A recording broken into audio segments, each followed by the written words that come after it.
ضخم تبدو آثاره انفجار ثاني وانفجارات كبيرة وهائلة، وربما هذا ما أشار له المسؤولون العسكريون.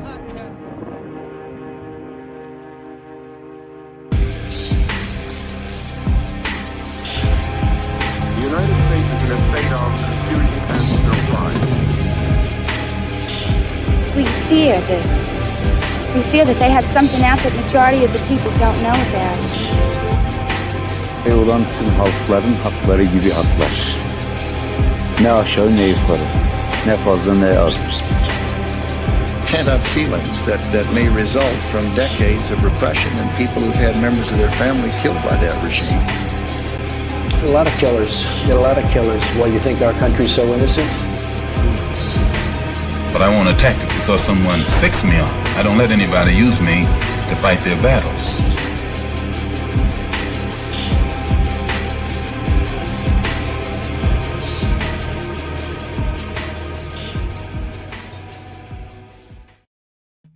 Hello, and I'm here today with Jules Taylor of No Easy Answers Pod, also the producer of Working People with Max Alvarez. And are you involved with the Real News Network as well, or?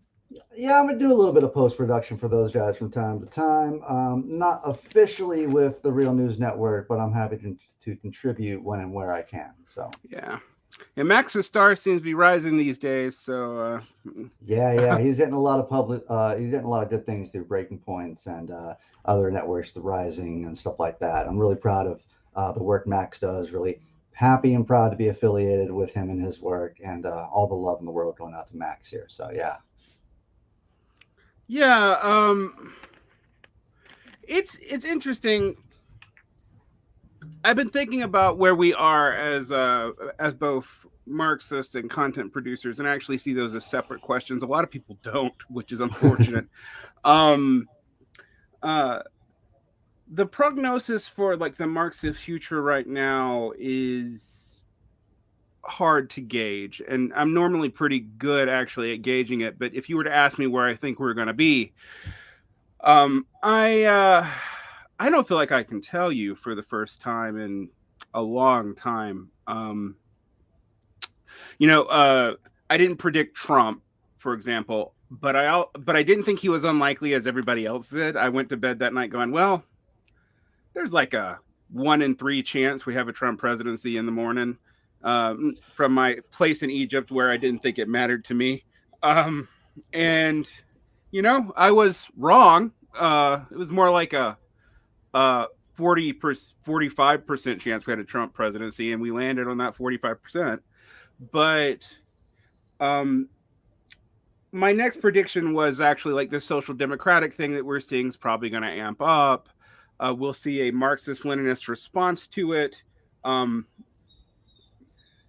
you might see particularly vulgar forms of Stalinism actually revive, because I know Stalinism is an unpopular term amongst people who probably the term applies to. But the reason why I thought we might see that is because how do you differentiate yourself if you're a D-Class A activist from the DSA, which is trying to differentiate itself from the Democratic Party? Well, there's a couple places you can go. Left communism is actually never popular during a right-wing presidency. In the United States, it's almost always during a left-wing presidency where it becomes popular. So what we're going to see, and I called some of what we've seen, but after, say, 2001, things started getting a lot weirder. For one, I have taken the threat of reaction outside of the United States a lot more seriously than I think a lot of leftists have for a long time. But I don't focus on it primarily because what am I going to do about it from my vantage point in the U.S., right? Sure. It's just there's nothing I can do except educate people about it. And unfortunately, a bunch of shit libs, to be frank, glommed onto it during the Trump administration and used it for conspiratorial purposes. So when I would bring some of that stuff up in regards to factions in Russia or the right-wing movement of parties in the EU and stuff like that, I get a lot of pushback that I was, catering into like shitlib propaganda. So I didn't really want to deal with that. So I stepped away for a while. One thing I think we've seen is, and I don't mean to besmirch the good name of some of our colleagues in the DSA, but the DSA has grown and subsequently seemingly retracted in a very quick amount of time. So you've had a doubling of membership from like the end of the Bernie campaign to the beginning of COVID. And that seems to have all been almost lost in less than a year. Yeah. And where those people are going is hard to say. We've seen a bunch of nascent internet movements, the post-left, the leftists who are willing to work with the national conservatives. Something that I did not see being resurrected was social patriotism, and patriotic socialism. I also didn't see, and this actually affects you a little bit directly because you are in this party. I didn't see the Communist Party of the United States of America finally moving on from its near century-long obsession with maintaining the Popular Front with the Democrats. So, and I actually see that as a net good thing. What do you think's happened that has thrown even those of us who've been in this for a long time, our ability to predict where these trends are going? What do you think is changing? Well, I think a large part of this question has to do with the sort of Russian military incursion into Ukraine, because I know that I try to think historically about a lot of this stuff, and there are like anomalies that are happening here, right? So like even if you're thinking historically about these movements and stuff, I didn't foresee many of the things you're talking about, the rise of patriotic socialism. I feel like sort of bourgeois decadence has gotten so bad that there are many other outlying sort of possibilities which have crept up. And I don't say possibilities, but like ideological attachments that I had not really seen anymore. I mean, you get online, and if you run in some of these weird fringe circles, I've run into like ultramontanism. I have run into monarchists. I try to communicate with people that there's like this ideological depth to the Russia-Ukraine conflict that I don't know that much lay people are aware of. And what I mean by that is that, Russia obviously it's a capitalist country, but it's not a democracy in a way that Western folks would see as meaningful.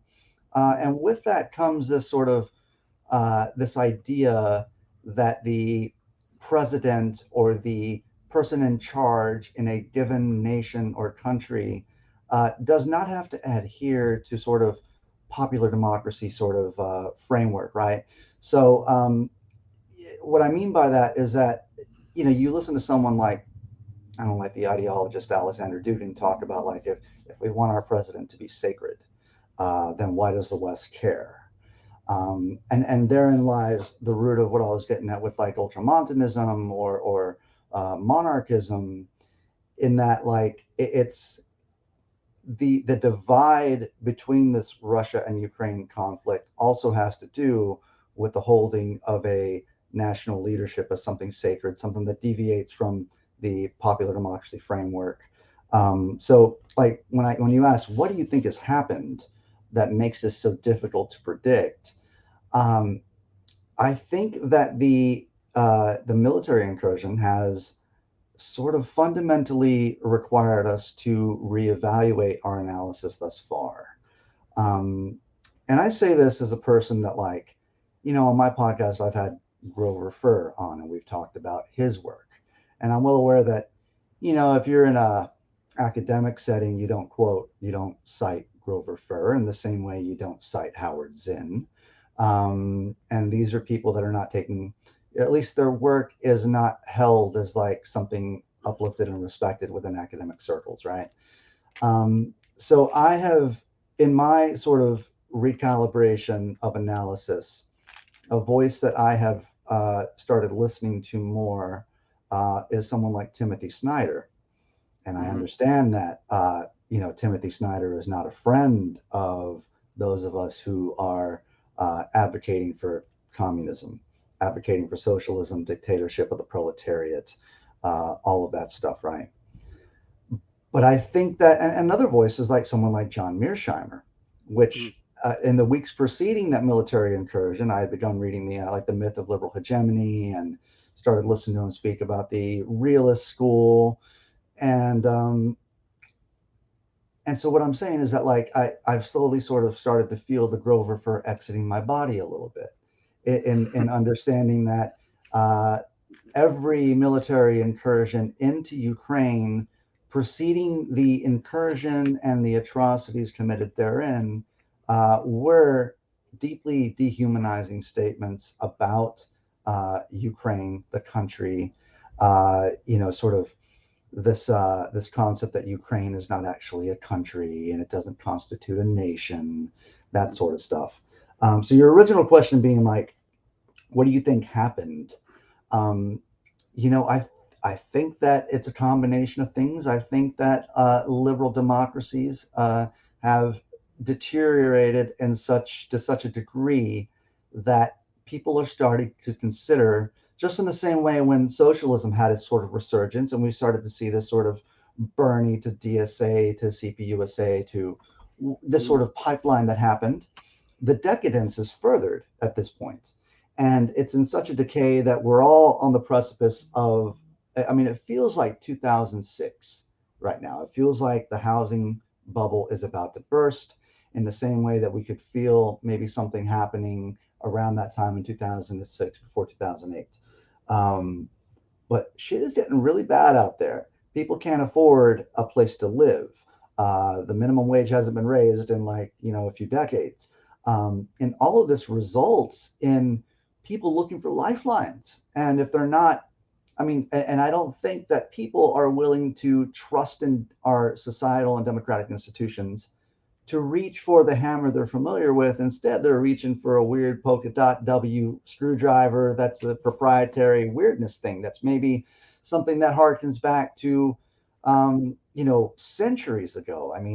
If sort of 19th century old-fashioned land grabs are back on the table now, then maybe monarchism is an option, maybe ultramontanism, maybe all of these different weirdnesses, including sort of tanky Stalinism sort of stuff, and I say that while trying not to be unkind as well, because I have a lot of comrades who subscribe to that stuff. So I think that, yeah, it is difficult to predict. You're spot on with that. I think it's an array of things that have happened. But I also know that for me, I've begun to sort of recalibrate my analysis by looking further back in history, seeking out obscure philosophers, and really researching people we can maybe talk about the Eurasianist thing, but I've done some research into people that maybe listeners aren't all that familiar with, Lev Gumilyov and Nikolai Trubetskoy, and people, Ivan Ilyin.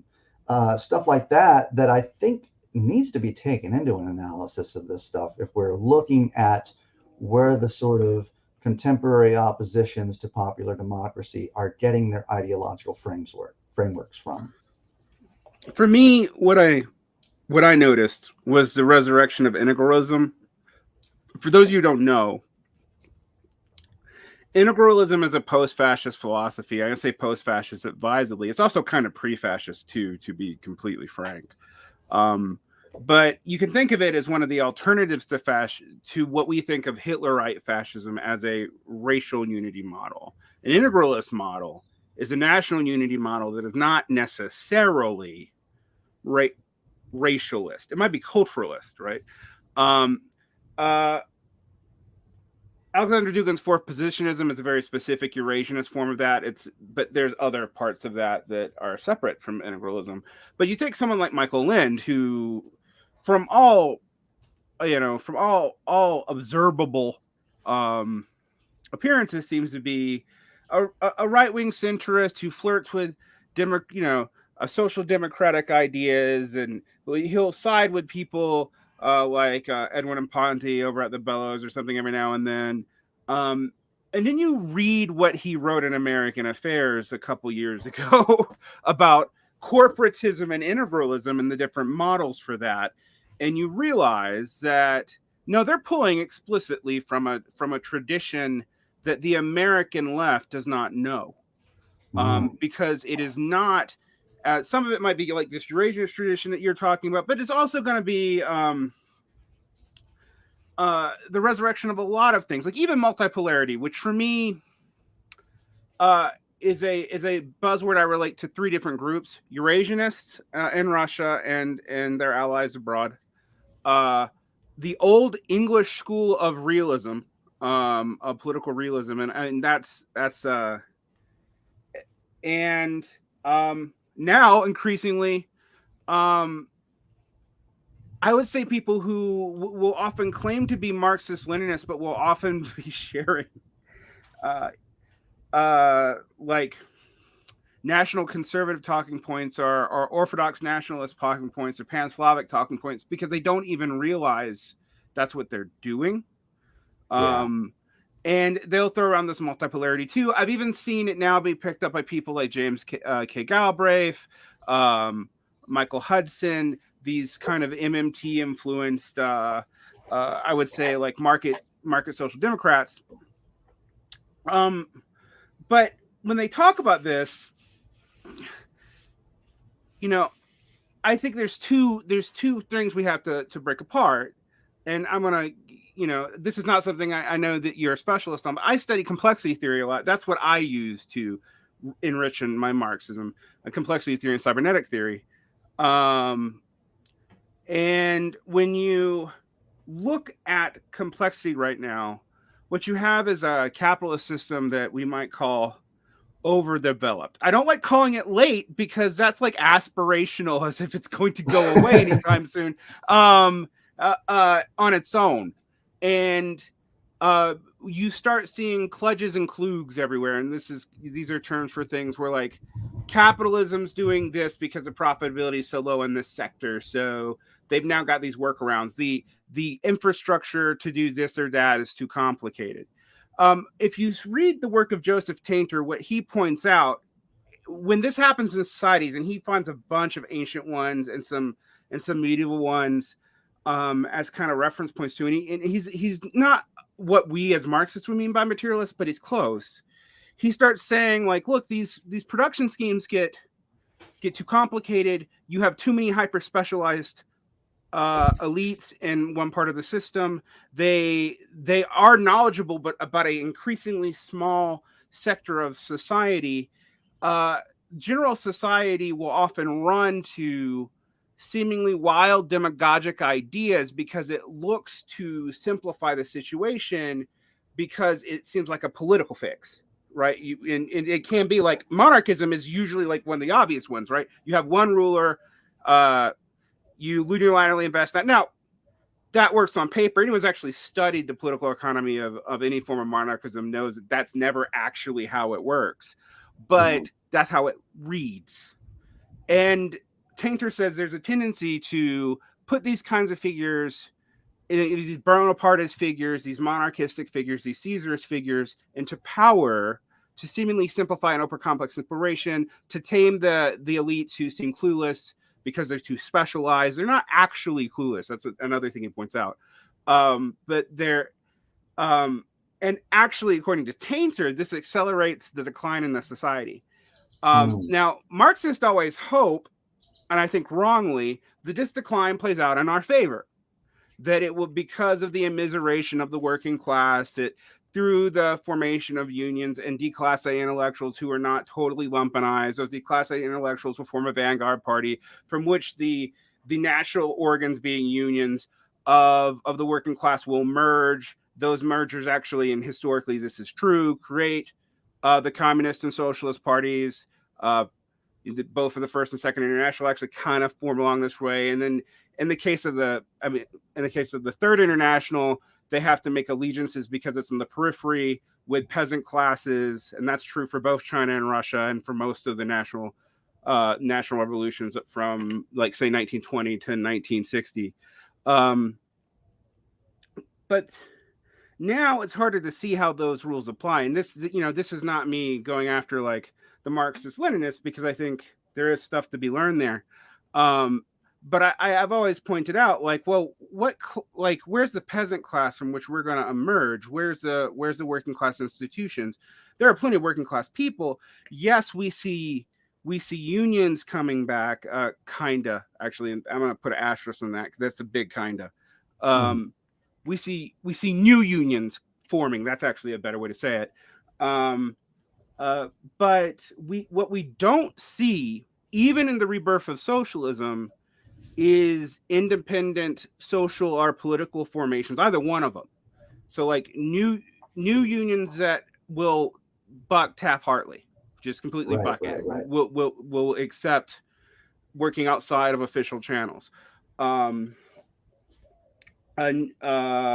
parties that are willing to really risk messing up the Democratic electoral calculus, and by that I mean the Democratic Party. You're not seeing that. And so, and it's been interesting to watch, because what I think is happening is a lot of people who are attracted to this socialism as an answer and communism as an answer, if they're a little bit more alienated and maybe a little bit more theoretically adroit, right? They are getting frustrated with their inability to form these institutions, or come up with para-institutions, or come up with para-governments, or have parties that aren't just weird sects. And they start pushing all kinds of wild formations. But because I think this is the interesting part, then we can get into the specific ideological lineages here. But because because people are trying to figure out how to glom onto something already existing, they necessarily have to make opportunistic compromises with already existing ideologies, parties, which means they're also, in a backdoor way that they're not admitting to themselves, making opportunistic compromises with leadership of different classes that they are theoretically opposed to. And a lot of times what people are willing to do, and there is a Marxist-Leninist tradition of doing this, is to argue that some national bourgeoisie somewhere else is actually more progressive than your national bourgeoisie because of its relative placement in the core periphery relations, and glom onto that. Or you'll see people just start reaching for all kinds of supplementary, usually Bonapartist or class collaborationist ideologies to fix the seeming problem, right? And that's one of the things that I point out about patriotic socialism. It's like, it's not just a rebranding; it is inherently class collaborationist. Yeah, and like that's part of the program. And it seems like both in its non-Marxist-Leninist and its Marxist-Leninist form, a lot of where this social patriotism goes is national collaborationism with kind of I see as a lumpenized petite bourgeoisie, frankly. Man, all the stuff you're talking about with these are things that I don't know that the left in the West has been completely familiar with. Like, I know for me, when this sort of thing hit the pavement, when people were talking about patriotic socialism, that took a lot of learning about for a moment of wait a second, not only I might need to take this seriously, as ridiculous as it is to a person like myself, but it's ultimately when you really get down to it, it's a substitution of the national question for a proletarian revolution. It's a distortion of orthodox Marxism, and it's not even like a distortion like pointing to someone like Chantal Mouffe and Ernesto Laclau trying to create left populism or something like that. It's a fundamental distortion that harkens back to someone like Georges Sorel or Strasserism, or Bowderism in a certain way too. So yeah, and then you have this concept of multipolarity and the rise of the Eurasianist stuff. And I had never really thought about it that maybe historically MLs or other assorted factions of communists would see the sort of decline as beneficial to them.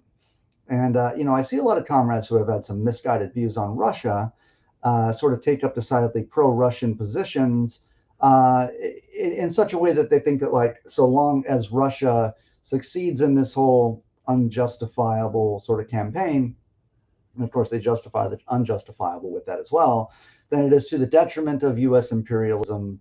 And so it leaves someone like me who's attempting to decipher the world and speak from a socialist Marxist perspective. I'm seen as sort of running dangerously close to parroting U.S. talking points or something, or perhaps taking a pro-NATO position, which is not something that I'm trying to do. But it's this sort of binary of like, well, if you don't support Russia, then you support the other side. And it sort of pigeonholes you and backs you into a corner when I feel like, this entire thing, like whether we choose one side or the other, it doesn't really make a difference, like, it's kind of like cheering at a sports game, take your pick of whatever sport, and thinking like your support or your cheers directly affect the performance of players on the field. It's a participatory sort of thing. And, but I also think in a way, maybe there's a term for this sort of shit with like, I've been hesitant to refer to it as like military tailism. Mm-hmm. Like, okay, so there's an incursion that happens, war breaks out, so now you're going to tail on the side of the nation that you have some sort of, misguided views on. So within that, I mean, that fits in well with this sort of ML/national conservatism thing that you're speaking about. It fits in well with those who want to achieve a global power distribution of multipolar power, and so does Eurasianism. It all ties into those that think that we should be reaching a point where we have a multipolarity. But I think that, Marxists who are in favor of this sort of thing are mistaken because, like, and maybe you said this when we had a brief conversation, but we had multipolarity before World War I. Mm-hmm. Absolutely. Yeah. And so we saw what happened with that. We had a bourgeois war that, killed millions of people. And it was supposed to be the greatest war in history that was never to be repeated. And it ended up being repeated, just like 20 years later sort of thing. But the substitution of the national question, the substitution for like a geographical sort of region in place of a proletarian revolution is a distortion too far, like a bridge too far for me to follow. And I have plenty of critiques down that entire side. But yeah, man, like the whole national unity thing, I was just sitting here thinking about how it's surprising how there's like appeals to ethno-linguistic lines of sort of Slavic Russian unity. Like I heard someone say, and this stuck with me, that like if Boris Johnson got on the radio and was like, hey, we need to liberate Americans from America because they are English speaking brethren or something, we would all think it was very weird. Yeah. But there's also this sense of like, if again, going back to thinking historically, like the Germans that were German speakers that woke up from one day to the next after World War I and were living outside of German national boundaries. I'm not much for the Hitler-Putin comparisons. I don't want to draw a sort of blanket that way here. But I do want to say that, part of the reunification of German people was a main talking point that Hitler had in the Weimar Republic in the run-up to World War II. So, the way that human populations are dispersed is a messy thing. And ethno-linguistics do not form boundaries or meaningful boundaries. And I think back to a guy like, I think back to someone like Thomas Hobbes, 15th century, Nietzsche's life is nasty, poor, brutish, and short. And I think of his concept of the state of nature. And I wonder how much of that derives, how much of that perspective is directly due to warring, siloed factions of Europe, that it was a war of all against war. It was old-fashioned land grabs and competing over resources. And it was immediately after a civil war that was incredibly bloody and actually was probably the first bourgeois revolution, which is then later put down. I mean, like that, I actually think like Hobbes is interesting to me because he's one of the first materialist philosophers, but he takes what's interesting about him is he takes an observation made about nation states, projects it into an imagined far past as the basis for how we have sovereignty, but he applies it to individuals. And I actually think as an observation of the way nation states actually work, Hobbes is right. All right. He's not right about the individuals in sort of pre-social, whatever the fuck that means, pre-civilized world. And again, whatever the fuck that means, actually operate. We know that now, like kind of for a fact. But he's the first person who posits because his argument for sovereignty is not based on divine right of kings, and that's actually interesting. And he's a problematic figure for like modern liberals, right? Because without him, modern liberalism is not possible. But what he's arguing for is an objectively anti-liberal, anti-bourgeois position, and so. I think you kind of have that here with what's going on, in the situations with the Ukraine. And I think another thing that I find interesting is people want clear heroes and villains. Ukraine has plenty of actual Nazis. There are plenty of war crimes being committed by Ukrainians. This is all objectively true. Russia has plenty of actual Nazis. Many of whom will talk about denazification, but mean something completely different by it than what we do. Furthermore, there's also this positive Eurasianist world, which you can believe if you only listen to rhetoric, but if you actually look at like economic flows and competition and the way that, say, like Modi's India and Xi's China are still trying to cut each other out of this and that, agreement in the developing world and Southeast Asia, despite their seeming allegiance on Russia.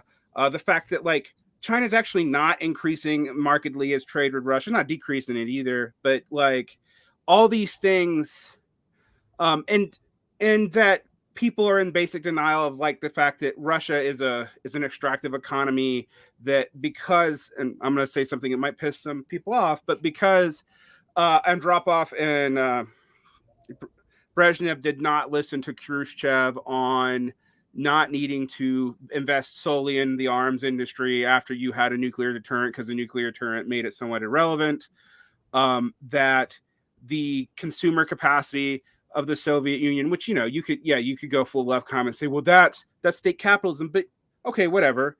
But they never developed this consumer heavy industry. And if you look at outside of specialty industries like vodka, caviar, that sort of thing, and if you look at their economy now, it's the same thing. They have a highly educated economy, but you're not buying Russian component parts for your computer like you are China's. And Russia does not have the population to serve as a consumer of last resort for China's production. It can't replace the West for that. It's not capable of doing it. And so I'm always just like, well, you posit this because you're listening to political rhetoric, but you're not looking at the material conditions on the ground. Now, here's another thing. Russia has food.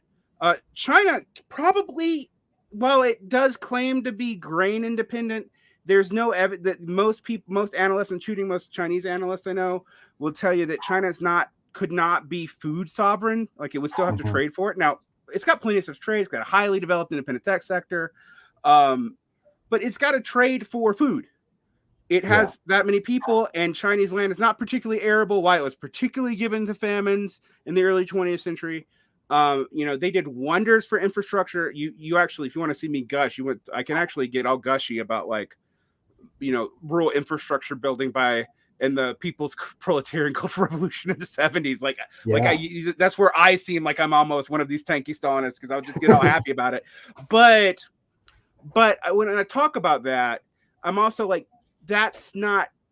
It was never fully developed. The populations are completely different now, and it's a highly urbanized society with a high developed tech sector, just like the West. Now, the West has a lot more arable land. Not Europe, but the United States and Canada do. And stuff like that. And I just like, you have to be a materialist when you look at this stuff. Like, you can't just believe the rhetoric. And weirdly, both the ghouls in the United States, the warhawks in the United States, the worst parts of the Democratic and Republican Party, and actually, in some ways, the more militarized parts of the Russian political class benefit from you believing that China is clearly on one side, and that is Russia. Whereas if you actually read Chinese documents, you see what China's allowing, like its intellectuals to say, et cetera, and so forth. You see that it's actually kind of all over the place and not particularly happy about the way things are actually playing out. And you even see that signaling in the UN. Like, you know, sometimes they'll back some weird thing that Russia's saying about the West. Sometimes they'll back, you know, from the Russian perspective, weird things we're saying about them. And China's gone on both sides of that.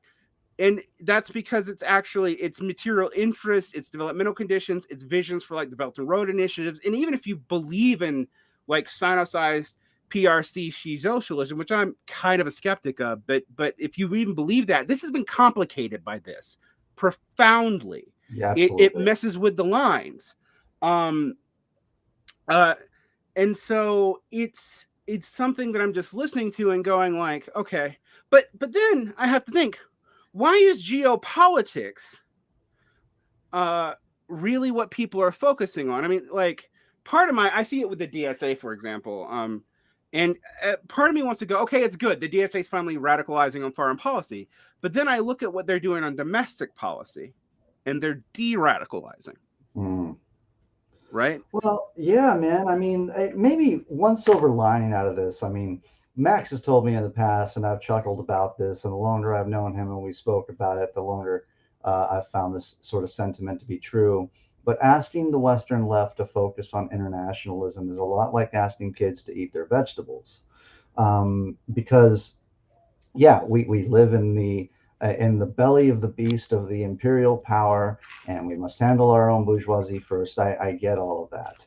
But international solidarity and the focus on that can actually save you from falling into the traps of like advocating for multipolarity and Eurasianist shit in order to like further provide a meaningful competitor to U.S. imperialism. So maybe that's one silver lining, that maybe this military incursion has forced us to examine foreign policy a little more closely. And maybe the ideological struggle of this military incursion has forced us to sort of look closer at cultural ties and things like that. But it's interesting what you say about like clear heroes and villains, man, because like, when I was on Rev Left, I was telling Brett, I was like, everybody's wrong in this situation. I don't agree that NATO should be funneling arms over there. I don't agree that Russia had some sort of impending threat or existential threat to it that, justifies its military incursion. I don't think that advocating for right of self-determination in a principles ML sense is something that should be wholly applied to Ukraine, given that, they're not a clear-cut good guy in any of this. There are clearly Nazis there, and that's a problem. So all this being said, it's wild to me, man, that like, I've been listening to a voice I listen to quite a bit is Austin Hayden Schmidt, and he had a thing he said the other day that it's completely just fucking bananas to him that Russia and Ukraine are gonna battle this out. Millions of men, women, and children are gonna be dead. War crimes, atrocities, and the day that a peace treaty is drafted up, the day after, they're gonna sit around and talk about wheat futures, and I think that sort of sentiment, which is wild to me to think that, you'd sit across the table from one of their diplomats and discuss, fair trades and stuff like that after this sort of entire debacle and event. But it makes me, wonder about the whole, geopolitics and foreign policy as it applies to Russia, as it applies to China's stance on this. I think, in a material sense, they understand that they're always going to be neighbors with Russia, and in that sense, any sort of disagreements between them and Russia, as they've seen historically over the centuries, man, that does affect their geopolitical relationship for decades following that. Right. And so does India's. And actually, India, particularly Modi's India, but India in general, has a better relationship with Russia than China historically has. And while I was listening to the Seneca podcast. It's a liberal Chinese podcast, but it's not anti-Chinese at all. Cool. And they had a scholar on there, who's pretty far left, and she's a scholar. She's some kind of, forget what country she's from, but she's a scholar of Russian society and reads Mandarin, went to China, and she was like, "Look, their material." Like anyone who knows the analysis knows there are material complications between the Russia-Chinese relationship and have always been, and it's complicated it to the fact that like in 1968, there was almost a war. But if you read Chinese documents and Russian documents, what you discover is it's like not mentioned at all.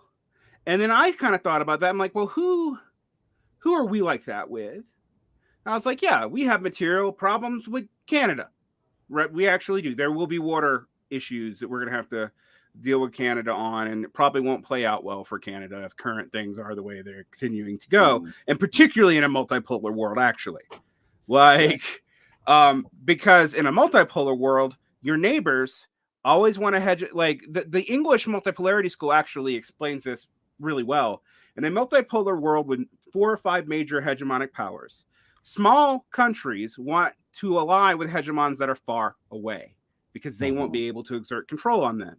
But the nearby hegemon can and will.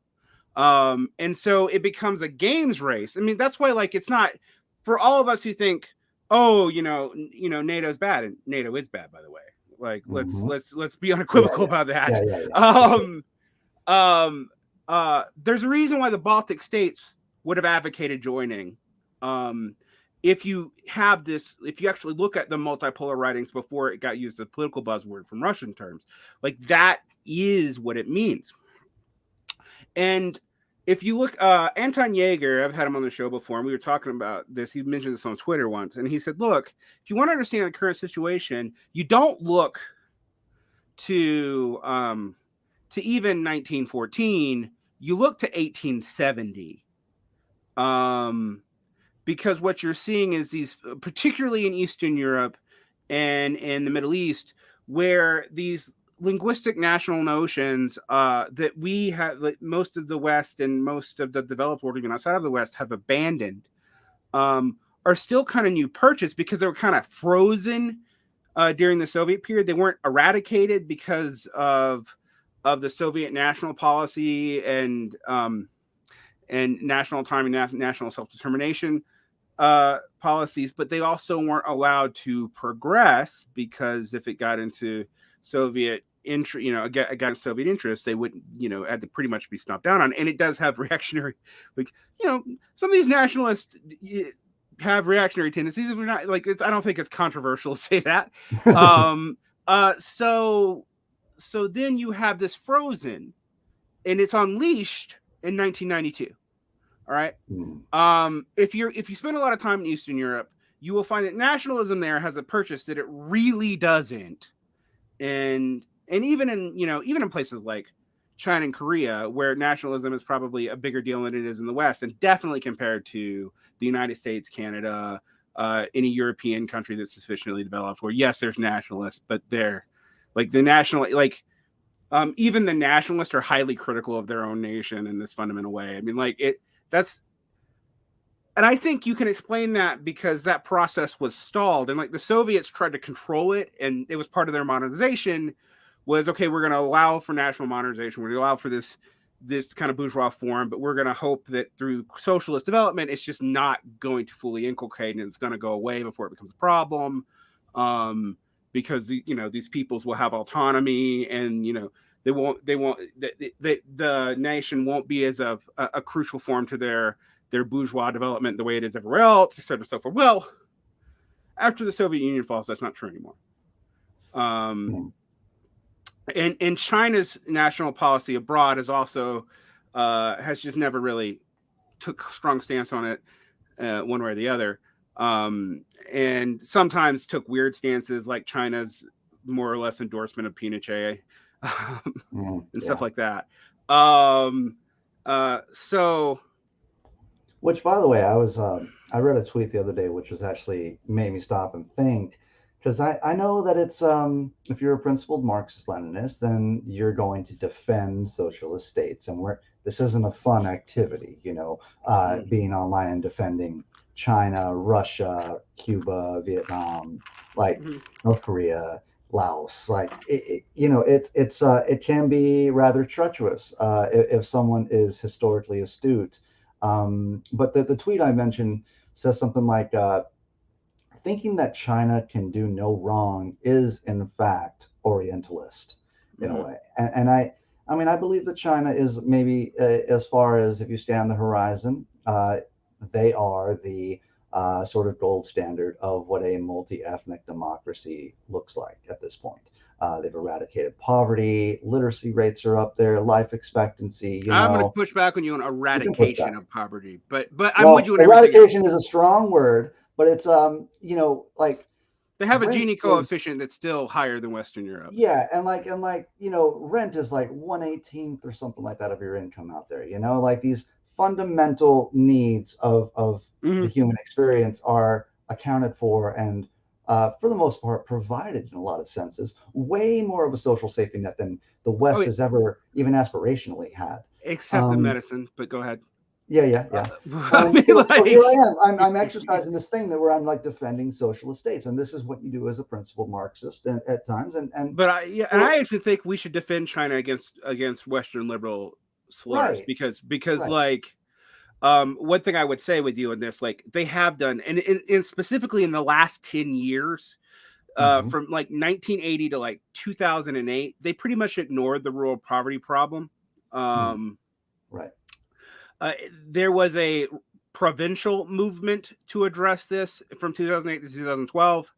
It kind of culminated in Shandong and Boshilai. There's also a demagogic element to that. And I've heard all kinds of reasons why she has done this, and I actually can't speak to know, because I just can't. I'm not in the man's head, and I don't read Mandarin. And the people that I know who do read Mandarin have told me wildly variant things as to why, but they all pretty much agree. One thing he has done is to go back and address the rural poverty, so much so that he thinks he can get rid of what we in the West will call the internal passport system, because he doesn't think it would automatically create a lumpen in the cities in the same way that it would have even a decade ago. And so, while I've been to China, there's still some poverty there. It's still like if you compare it to the United States, it's like almost a farce, like how much better it's handled. It's poverty development. And yes, the state there can tell individual bourgeois what to do in a way that if the state still can in the West, it's not willing to, but we don't even know that it can. Can they actually enforce, laws on these massive rent-seeking tech companies? Maybe, but so far we haven't seen evidence of it, right? Jack Ma can join the party, but he might disappear for a while when he gets a little bit too uppity. Like, that's true. That's completely true. But one thing with it, everyone who watches China will say is like they also can't boss the international market around too much, because they still have to have internal investment, and they have their own. Like the situation in the Western provinces is actually infinitely more complex than the pro PRC, anti PRC Uyghur line. There's a lot going on there with the internal nations policy, and there's two different competing visions, even within the PRC, the CPC, of what they mean by nationalism. Is it multinational civic nationalism, even going all the way back to the early Kuomintang and Sun Yat-sen's five people's policy, which has been more or less maintained, or is it Hua Han nationalism? And that's a real tension, even within the CPC itself. That, and you can see this in like it bleeds over in the English speaking world when you hear debates about how essential like Confucianism is to Chinese communism or not. And if you hear if you read stuff translated in English about debates about this, sometimes you'll hear people say like, well, communism is only possible in Chinese society because you have this 1,000 years, 1 to 6,000 years of Confucian culture, depending on how they're dating it, that makes the current communist society possible.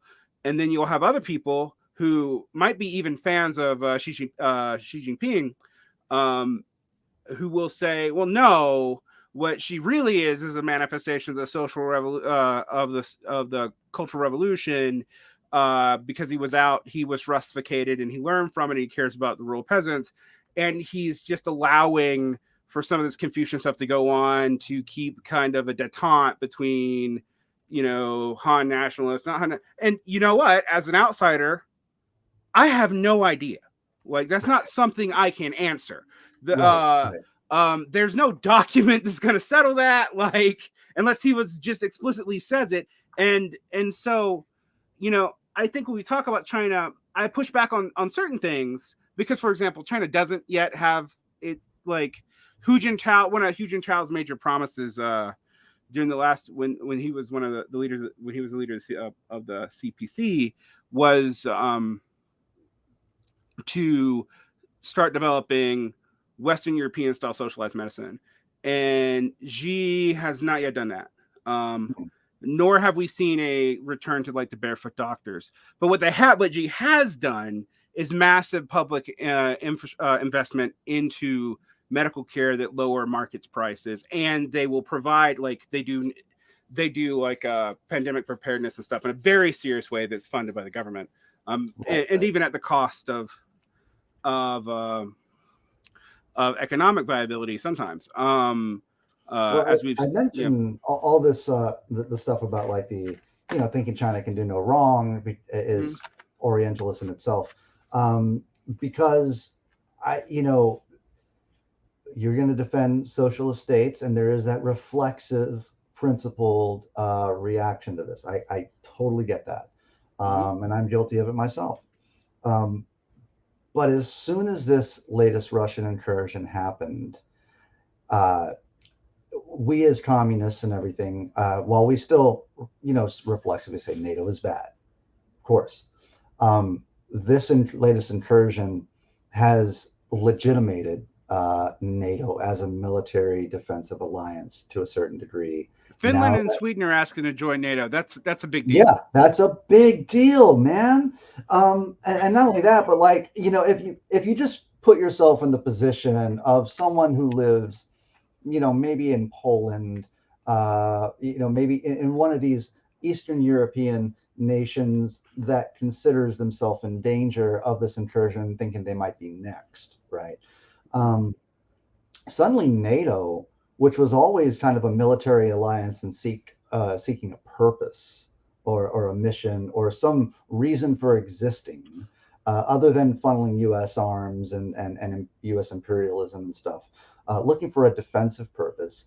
Suddenly, all those things are legitimated, and if you're a country like I say all that because we look at Russia and the USSR, some of us do anyway, with maybe the same kind of lens of wanting to defend socialist states, even though Russia is capitalist. I mean, and so within that sort of reflexive defense, people are even hesitant. Like I got a little bit of pushback online the other day when I said, Russia is historically a sort of land grabbing force, and someone was like, "Hey, would you clarify what you mean about that?" And I'm like, "Hey, Finland, they double invaded Poland.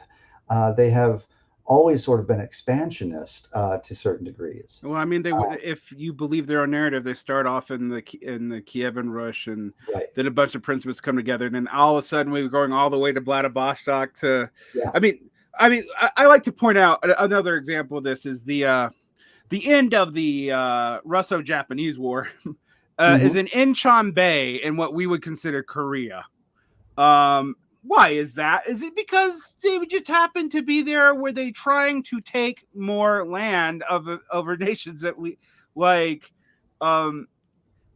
There's a historical skepticism in Korea, in both Koreas about Russia because of this. It gets more complicated over time. It's made questions about this not as cut and dry. It's complicated, the scenario. And this goes back to your questions of like you brought up, clear heroes and clear villains, man. And so NATO now, a lot of people feel like the fate of the world hangs on Ukraine, and I'm not really inclined to disagree with that to a certain degree, because just on a very vague level, when national boundaries, when the maps of Europe start getting redrawn, all of humanity suffers around that. That is not a good thing. It creates refugee crises. It's something that if we can avoid that, it would be good to avoid that. But now it seems like parts of Ukraine are going to be absorbed by Russia, the Donbas region, and Crimea, for that sense, is like a lost cause. It's gone. It's part of Russia now. So all this being said, man, we started this conversation asking like, what happened that caused this sort of thing to become more difficult to be parsed out. Our analysis is not yielding any sort of clear indications or probable ways a scenario will turn. Where does the left go from here? It's all very difficult to parse out, and even the most principled and knowledgeable comrades I've found have quote mined for like someone threw a Lacerdo quote at me the other day. Domenico Lacerdo, the Hungarian Marxist scholar, he had written something about how Russia was always in danger of becoming a colony of the West. And I don't know how if you think that's necessarily true. I don't know that Russia becoming a colony of the West is something that I would have ever really given forethought to or credulence towards. They're a pretty large military entity that historically has not ever been subjugated. They've always been sort of subjugating other countries. The term Finlandization comes from the way they've treated smaller countries around them. So becoming a colony is not something that I think is very accurate of an assessment. No shade to Lacerdo, though. I love a man's work. What do you think about that as far as like Russia in danger of becoming a colony? So, just before the pedants get to Lacerdo's Italian, but I'm sorry. I was thinking of Lukács. I'm Hungarian. But Russia becoming a colony. Well, okay. This was actually debated by the evil end of the realist, with George Kennan taking probably the correct side. That's what I'm talking about, man. It's like it's wild, right? Yeah, like George Kennan's a good guy in 1992. That's insane. But no, in all seriousness, George Kennan said we should not expand NATO because it will antagonize Russia. Russia will respond in ways that would be politically destabilizing for everybody, including themselves. But there are people in the Chicago school who really did want to encourage Russia to be broken up into 3 or 4 separate states, kind of based on that, like national linguistic arguments. But the argument made by the Rand Corporation at this time was that it would also make it easier to integrate into global capital, aka become not a colony, but a subject state, like a lot of like Latin America is to, because I'm hesitant to say Western Europe, because when I think about Western Europe, and people say, well, Western Europe is a vassal state for the United States, I'm like, yes and no. One thing I will point out is the Yanukovych stuff in 2015 that led to Euromaidan, or 2014, to Euromaidan, was not really prompted by the U.S. or by NATO. It was prompted by Merkel playing games. Yanukovych actually had worked out a deal in which was not super democratically popular, where they would have unilateral talks with Russia, but they would be allowed to join the EU. Merkel specifically pushed back against that, saying that they needed a better deal. Rushed offer to the EU through, and then that's where NATO comes in, because if people know the EU NATO track record here, the EU is offered to periphery Baltic countries. They never get it because it's too hard to get all the unanimous states. It is much easier to get accepted into NATO, and they get NATO as a consolation prize. Local leagues like it because they can say they delivered something, and so that's kind of what set up. But the Yanukovych. And Yanukovych was not a popular politician, so let's be honest. But he's also holding together a country that, if we're completely honest, really was kind of a post-Soviet clue, because you had the Ukrainians, you had the Russian Ukrainians, you had Crimea, and they were all part of the Ukrainian territory, but they were put there when the USSR was around, and like everyone kind of thought the USSR was going to make sure that never was really a problem, and so and so you're kind of stuck with this. And one of the ironies of all this is, with the Russian separatists flocking to the Donbass and Crimea, it actually consolidated Ukrainian national identity, so all this happened. I don't believe the conspiracy theories, and I found no one's ever been able to produce documents that like NATO planned any of this. This was gamesmanship between the EU acting kind of on its own accord and Putin that set up this situation today. And like that's the one element of the Russian side of the story that I think is completely true. That once Euromaidan happened, you were in a situation where a whole lot of interest were going to be tied up together. What I don't buy, however, is that this was some really smart play to stop the expansion of NATO, because A, it's just objectively done the opposite of that, and B, because of the Donbass and Luhansk situation in the separatist republics, there was no way that Ukraine would have been accepted into NATO, because it would have automatically triggered Article 5 and led to a nuclear war. So while it's totally true that I think they were acting out of, this whole situation was created by NATO shenanigans, which I think was created by EU politics. And it's done some interesting things. One of the interesting things is the consolidation of NATO has led to Europeans seeking their own security in a way that actually, while it's strengthening NATO, may actually move Europe slightly out of the US sphere once the issues with Russian gas are taken care of. And like that's good from the Chinese perspective. It's not particularly great from the Russian perspective, and like stuff like that. And I bring that all up because this is all super fucking complicated. And I also don't want to paint everything Russia is saying as false or delusional or wrong, or if they're inherently imperialistic, even though historically the talk about the Russian mir and the Ruski mir and the Russian world is worrisome, though, because that is a deliberate, at least internally to Russians themselves. That's a callback to the Orthodox Christian Russian Empire in a way that is at least signaling to some kinds of Russian nationalists that we are going back to a pre-Soviet, not just a post-Soviet notion of what Russia is. And that is worrisome. Like, how serious to take that? It's hard to say. Well, it's also, let's not forget, we're going to have a remilitarized Germany out of this too. which I don't know that we really, that's probably not a good thing either. I mean, Europe is looking more and more to procure its own securities, which I don't think is inherently bad. And I think any way that we can sort of separate the NATO providing all defense funds or what have you from Europe just, holding its own in terms of defense.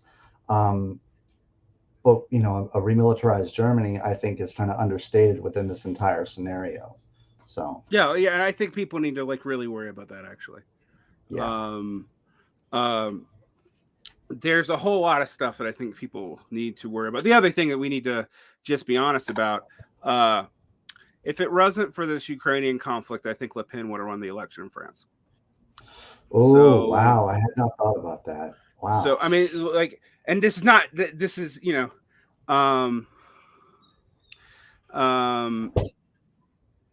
this is where we have this really complicated, scenario. Someone's like, yeah, the U.S. got involved, and I will agree with this. And you saw this in U.S. media. The U.S. did become involved in Euromaidan immediately. What I always tell people is the U.S. intelligence community is like flies to shit. They don't cause the shit to exist, but wherever there's shit, they'll be there. And they're usually funneling money to everybody. And I've studied this, and it's even in the U.S. You look at the anti-communist stuff in the 50s, and you look at the Center for Cultural Freedom and the CIA funding the MFA program, and then you go look they're also funding the weirdo groups that are protesting the MFAs as communist plots, and it's and what you really is so this whole thing is a psych op. No, what you see is actually what the CIA is doing is, they're not causal. What they're trying to do is get enough influence, no matter who wins this cultural battle, they will have a pull. And that's going to be true wherever they can get their dirty hands and money on something. And so, I really don't want people to think that we're naive about the U.S. intelligence agency or what they did. But I also think outside of, like you said, we shouldn't be even overly optimistic about China, but outside of China, I can't find clear good guys. And in Sure. China, when I say China's a clear good guy, I mean more China's responsible and acting in its own interest in a way that doesn't want to impede everybody else. Right. Yeah, it wants to slightly undercut the West, but it doesn't want to economically destroy us because frankly it wouldn't be in their interest to.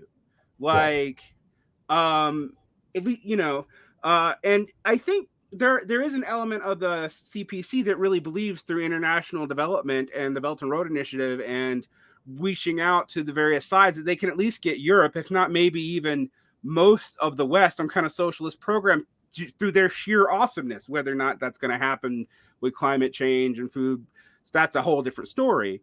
But I do think some of them aren't telling the truth when they say that. I don't take a totally cynical view. I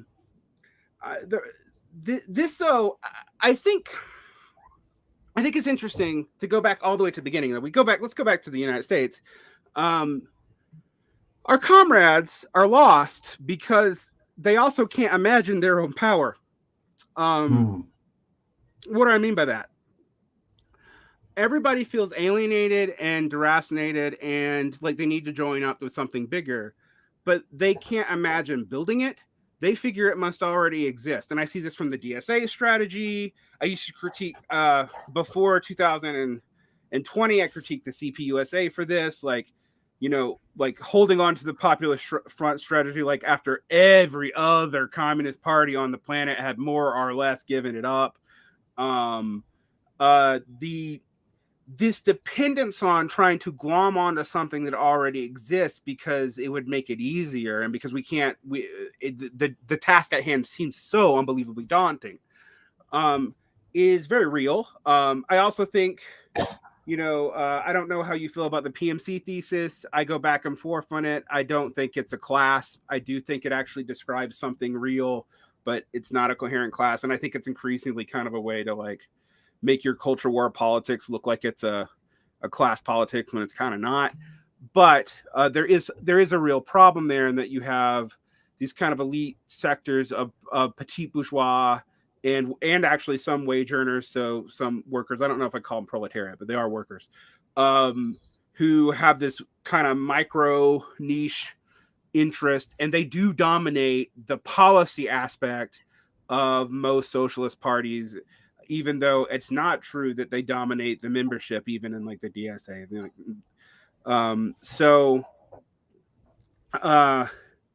This again, it seems like people are just making, like, for example, I guess one of the things I find interesting about this and why it's relevant, you see this thesis to explain our current failures.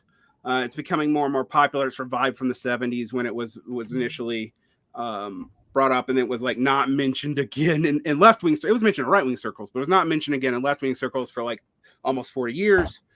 You look at where we are now, and it seems like we have trouble imagining what it would be to organize the working class meaningfully, because that's not what people do.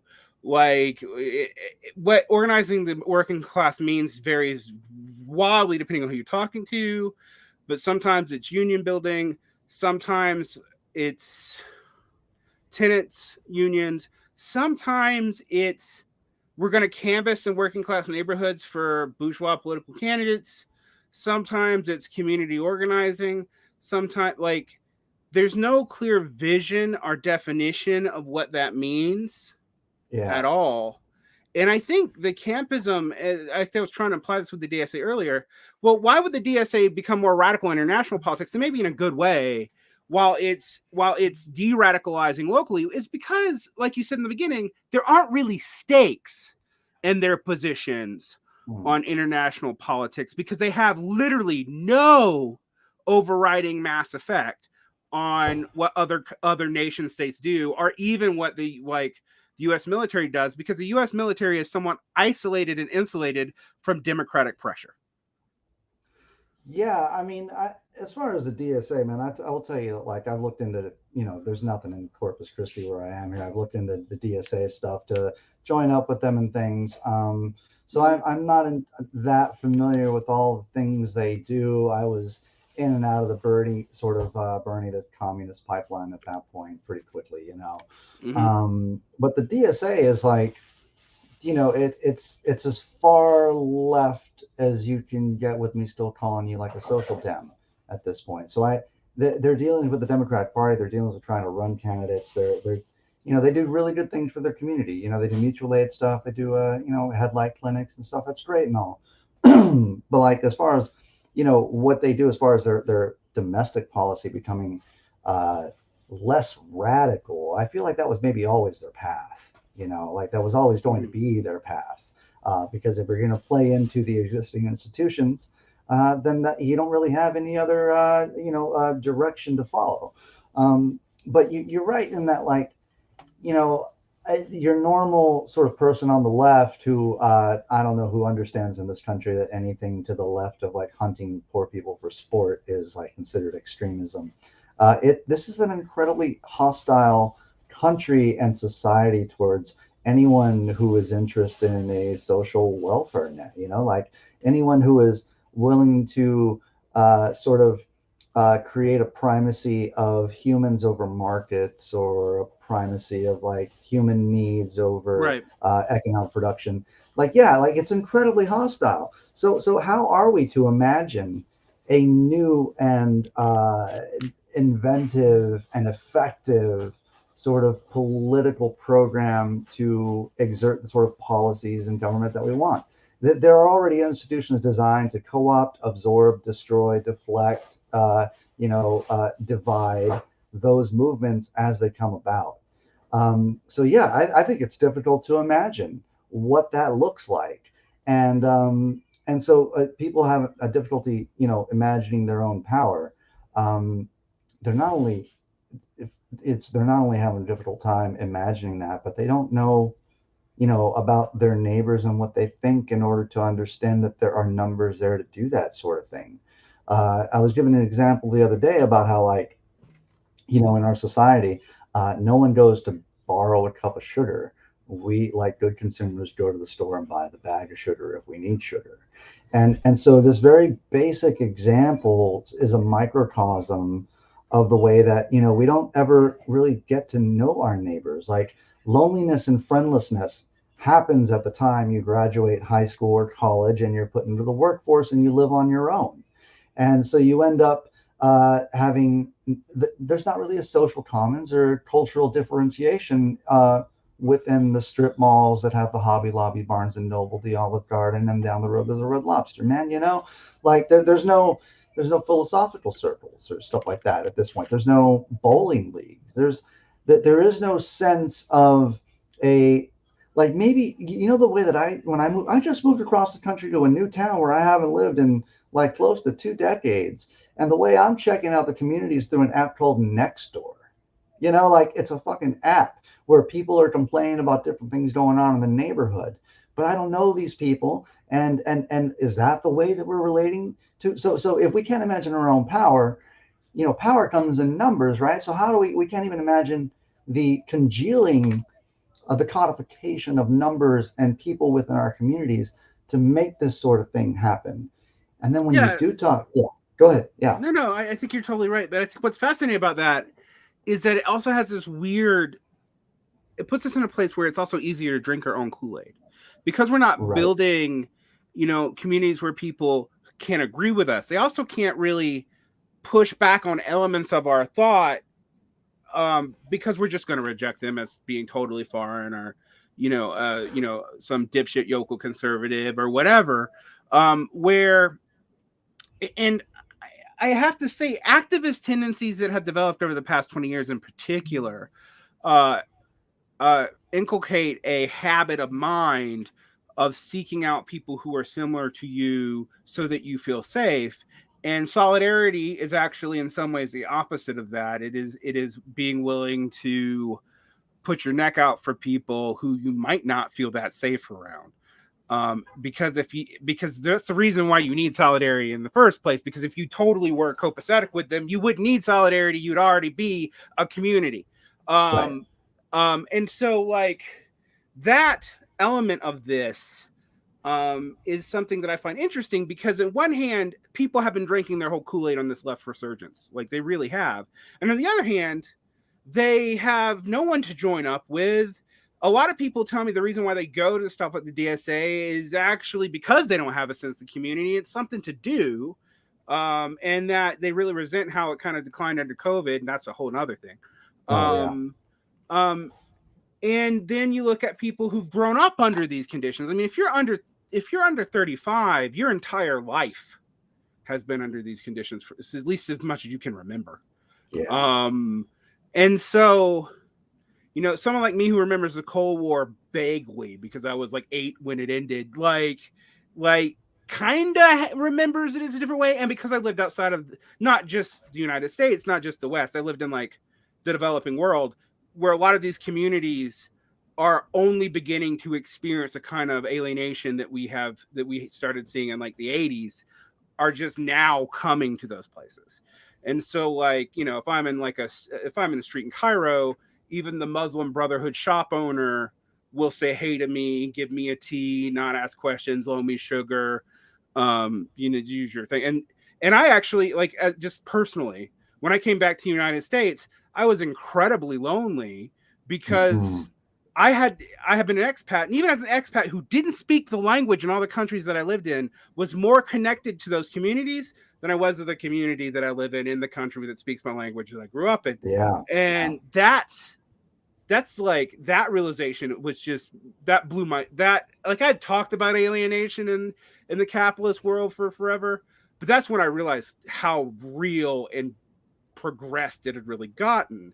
And I think that's a lot of it. And I think social media is also a double-edged to this because at first it enables these people with these desperate ideas to come together. And it seems like, oh, there are people like me. There is a real community. It's really there. But then you never meet up with them. It's in a way that you can't do in IRL space. You can cut people who disagree with you out in a way that it's really hard to do in an actual community. You don't really have to I always tell people I don't do debates because I'm not trying to convince like opponents. But one of the things about that is I'm like, I do actually need to convince more people who are on my side of my vision of the world. Because we're not even doing that. Like, we just kind of assume that everybody already agrees with us. And I was pointing this out to somebody who was talking about, MLs, and they were doing an anti-tanky rant, right? And I was like, look, the reason why I don't do that is because when I meet MLs, I may meet, say, 100 MLs on the internet. 30 of them are going to agree with me on 90% of everything, and 30 of them are going to disagree with me on 90% of everything, meaning the fact that they're MLs tells me very little about what their actual politics really is. And that's true for Trotskyists. Don't want to upset my Trotskyist friends, but it is true for you guys. That's true for social democrats. And when I had that realization, I was like, so what I need to start filtering out for people is figuring out what their stances actually are. And like, we're not going to deal with the aesthetic labels or the ideological labels right now, because they're so varied and so projected upon, and like they're real movements, but they're related to movements that you can read and interpret in various ways, because they're no longer like the USSR doesn't exist anymore, so we no longer have an official person carrying that torch. I guess you could argue the PRC is, but even that is, they're not the PRC is not doing active outreach in English in a massive way to like convince us all to become their form of Marxist Leninist or whatever. So that kind of leaves us in this situation where those tales a lot of us are highly invested in, like as a form of identity, don't mean that much. Like whether or not someone's in the CPUSA or the DSA, I no longer necessarily know their politics. Like, Sure. I really don't. Someone is likely to be what I would consult like a vulgar Stalinist in the DSA as they are in the CPUSA, as they are in the PSL. The PSL is a little bit more consistent, but like, and that's because these parties are bigger, but they're also they don't have a way to do the cadre organization that they were based off of 120 years ago. That's not possible in the same way in the United States now. There's not a way to do that. Yeah, and I mean, I think we've seen like the quote mining Marxist Leninist. We've learned their politics are just consulting decades old texts for their line on the matter, which is kind of creating, I mean, in my mind, a kind of vulgar Marxism, in that they're looking at Marxism as like a sort of dogmatism, which it should be. And you're right. I mean, I've met people in the DSA who are more radical than people I've met that call themselves communist. And these aesthetic sort of titles or identities, they, I want to say that they could be, when I mean an ML, that at least in years prior, it was like, okay, national right of self-determination, proletarian revolution, all that stuff that comes with it, right? But now it's like, I'm a little like, after these, people like fucking Caleb Maupin and Haas and shit like that, it's like now MLs and anti-imperialists, that could mean something completely different that I do not agree with, and I want no part of this patriotic socialism shit. So I'm a little, if I see a profile image of Mao or Stalin or whatever, I used to think, okay, I could probably pick out what this person's politics are. But now it's up in the air, man.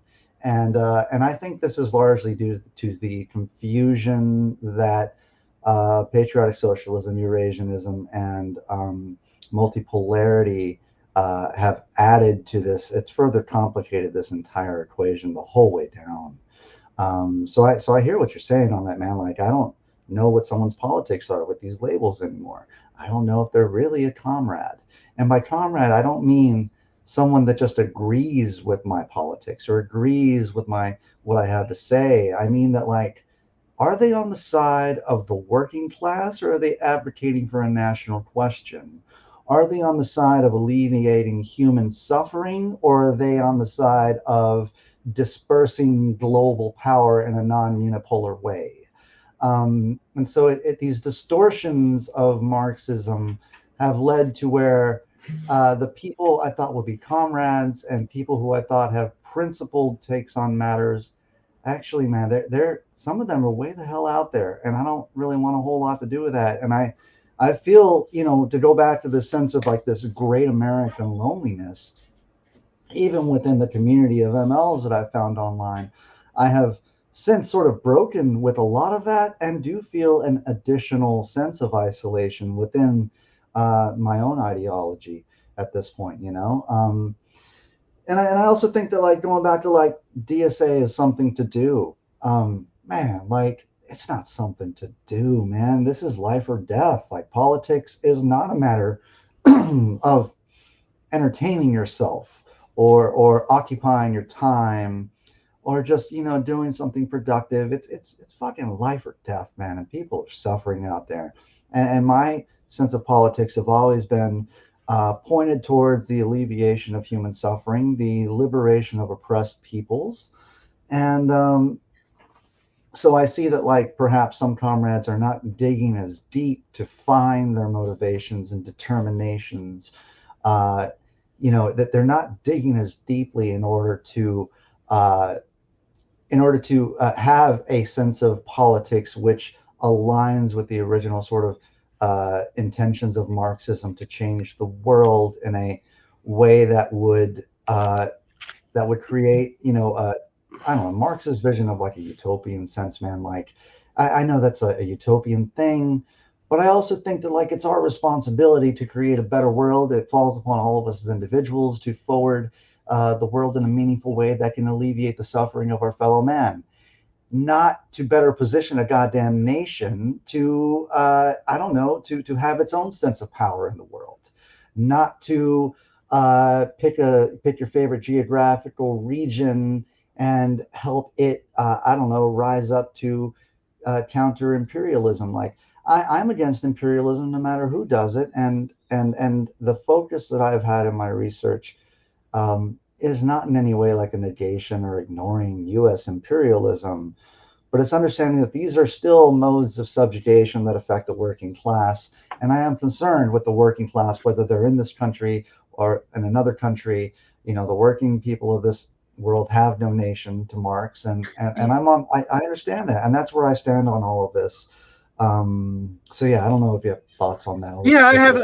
I somebody had an ad at me once when I was talking about the situation of the working class in China, and they went, shut up, you're an American. Why don't you just focus on getting socialized healthcare? And I'm like, one, I've spent a fourth of my life almost outside of the United States.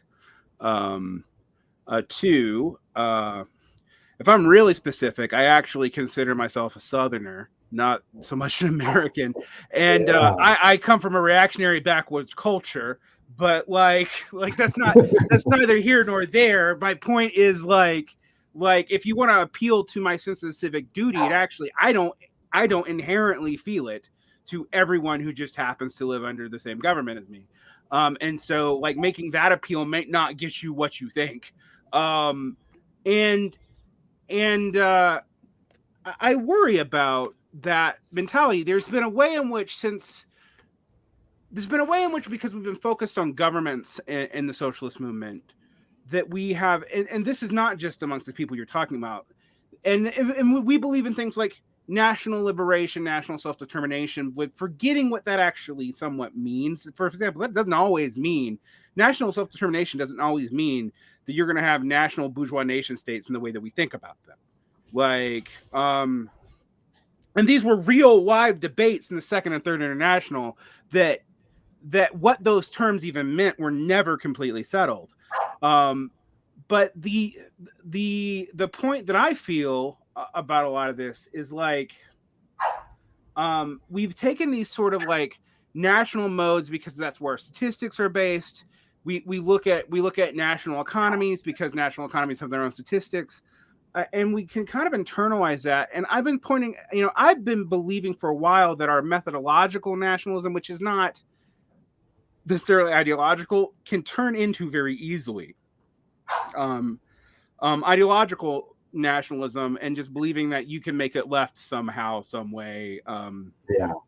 And, I will also go back and say that there have been points in history in which nationalism was actually a progressive force. Those points were 200 years ago in my mind. And at the very least, kind of like once you start getting into decolonization movements, which I think are good.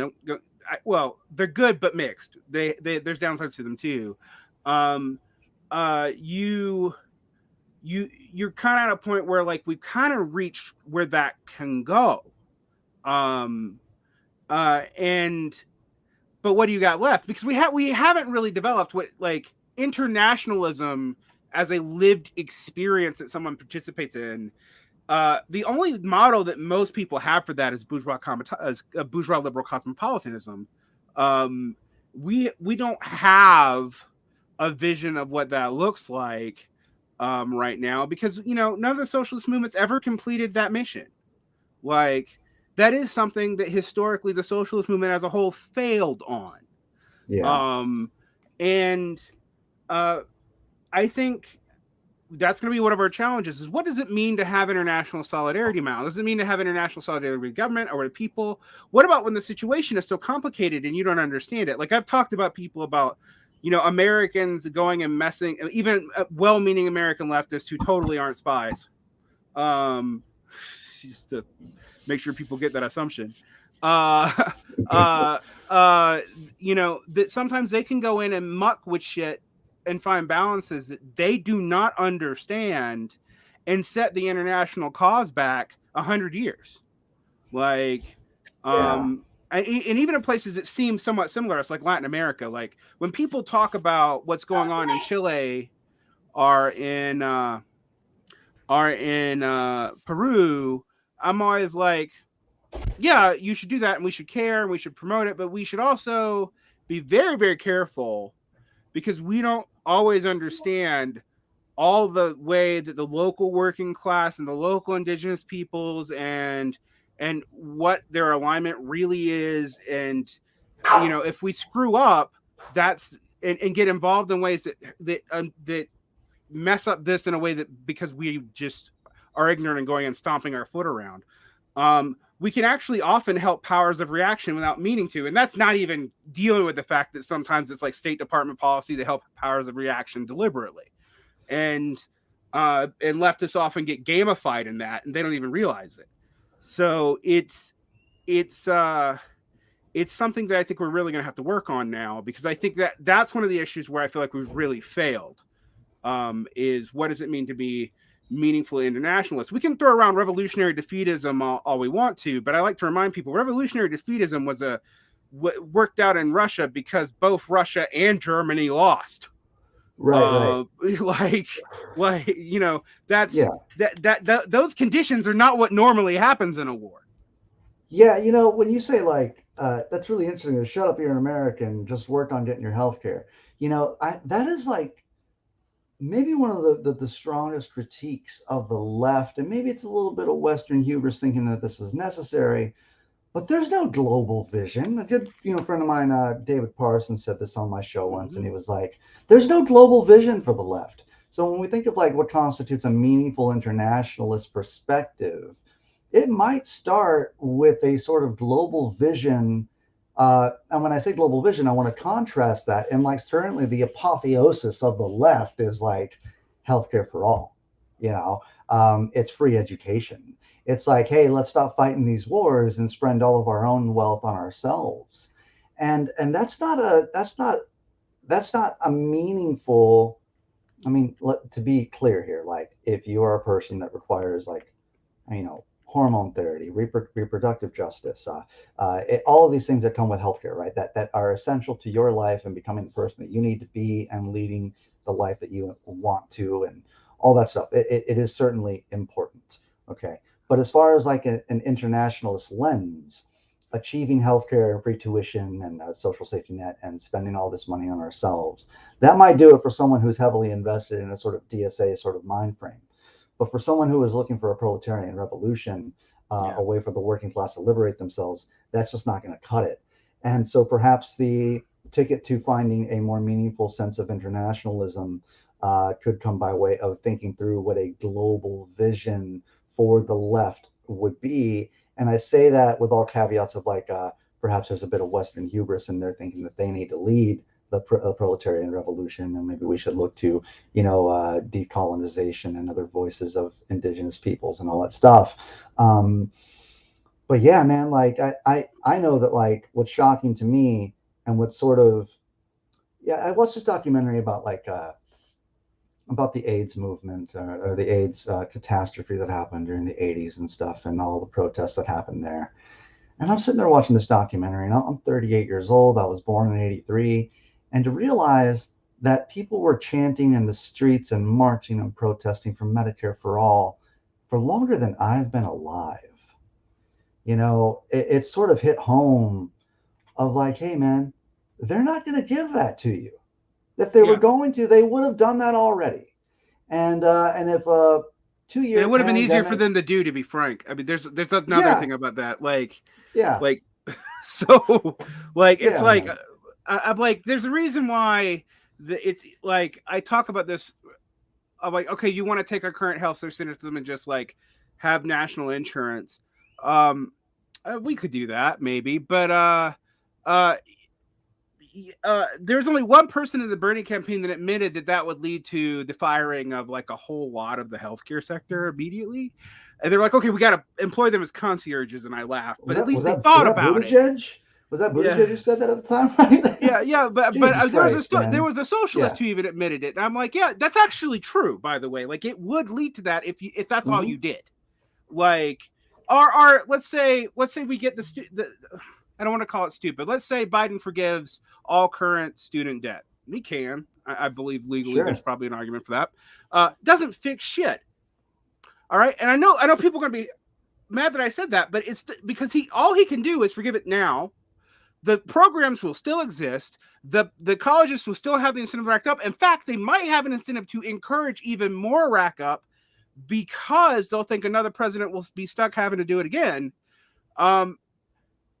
That's not an answer to the problem. And I believe that debt's illegitimate, by the way. Like, I'm not saying that people should pay the debt, but what I'm saying is that doesn't fix the problem. It's a very quick fix for a select group of people. And I have been like railing for the same thing as you was like, these visions of socialism that you guys have are basically, I mean, I'm going to almost sound conservative, like government and give us nice stuff. And really, the only one of those that expands to all of the United States, if I'm completely honest, is the healthcare one. And I sort of get very frustrated with this. I've even pointed out, like, okay, there are plenty of nations with free public education at the national level. They actually look pretty similar to the West and who gets to go to those schools. If you look at Germany, for example, like it's the same demographic of people that go in the private as they go in those public schools in Germany. If you look at Korea, which has some free, South Korea has some free public schools. It's the most elite people who get it for free because they made schools free, but then they didn't invest highly in it. And there's all kinds of counter incentives in a capitalist economy about setting that up correctly. And I'm just like, these visions that you guys have aren't nearly expansive enough to even fix the problems that you see for us. Like, and you're not looking at them for everybody. And this is going to probably piss a lot of people off, but a communist world is not a unipolar world, but it's also not a multipolar world. It's a no polar world, right? Like, and that also means that there's a radical leveling that happens in that situation. If we were completely democratic about it, it means that India and China, those areas which, would have a lot to say because they just have the most people. And so I want people to think about that when we talk about this kind of stuff. We're not aiming to have a bunch of nation states, because nation states, if we're completely honest, are a specifically liberal capitalist formation. Like, it's kind of specific to that arc of time. You don't really have nation states the way we think about them until you start having the bourgeois revolutions in Europe. You have empires, you have other forms of states, but you don't have nation states. And I'm sort of just, there's a kind of an imagination that we have where we kind of think that somehow the 19th and 20th century is going to extend forever into the future, and also somehow extends forever into the past. So I'm worried about that, but I think to this will be the last thing, because I know you probably need to wrap up. Sure. But I think we're kind of, do you also, like me, feel that we're in a very reactionary moment, that this left revival has now found itself like at a torn point, looking at a world political spectrum, particularly, we'll leave Russia out of this because I don't want to get into that right now, but just looking at Europe and the United States and Canada, where all of a sudden reactionary forces are winning, even in places where there are, liberal, vaguely left-aligned governments. And then the United States, so much so that it's like, it looks like we're going to have, like 50 years of liberal jurisprudence. And I don't just mean about Roe versus Wade, because the effect of removing the right to privacy that Alito pushes out actually undoes a lot. Now, part of that is something that I would say is like, but the liberals didn't really fight the popular war to get those rights. And that's why they were so easily taken away, because they relied on the court for them, and the court's fickle. But in another sense, we are really looking at a reactionary moment. I have no love for the Democrats, but what I see replacing them isn't us in the United States right now.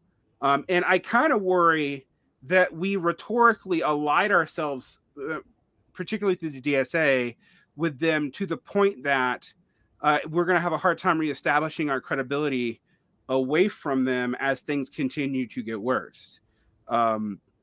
And that is something I really lose sleep over, because I think in the United States, that's going to give a lot of reactionary forces a whole lot of play. Do you disagree with me on that? No, I don't disagree with you at all. I think maybe it'd be helpful to, because I agree that there are plenty of reactionaries, and the reactionaries are winning. I think that is that's what happens in a world where the institutions and societies are set up to favor that side, right? Because I mean, the left, in a way, kind of operates out of a net negative, whereas like the right has the support of the police and institutions and things like that. So they don't operate out of a net negative. They have institutions and stuff to support them with their reactionary causes. But in terms of like a reactionary movement, reactionary as in there's a lot of shit to react to. We got to play defense a little bit, right? So like when Alito comes out with this, this letter that says we're going to pull Roe v. Wade, that elicits a response. That's a response to that is necessary. When the hard truth about climate change is dropped on you, that needs a response, right? So many things require a reaction that are happening now with this news cycle, with military incursions happening, old-fashioned land grabs from the 19th century. There is a lot to react to. But part of like what I've thought about reactionaries is like, and now I'm speaking about like people on the right, like actual in the term reactionary. Part of the reason why there is no sort of discernible pattern and overall sort of incoherence to the overall reactionary mind frame is because they are simply reacting to whatever bubbles to the top of the society, right? Which is one day it's trucker convoys, the next day it's Mr. Potato Head, and there's no clear linking between the reaction one day to the reaction the next day. I totally get that. And maybe the left is in danger of doing that too, but at least the reactions that are happening on the left are coming to legitimate issues that require a reaction that we would not be able to call ourselves leftists in the spirit of the left if we did not respond and take action towards. So, but there's so much going on that requires a reaction. I think that some of that is not really stuff we're not thinking through all the way. Like, what is the reaction to Roe v. Wade?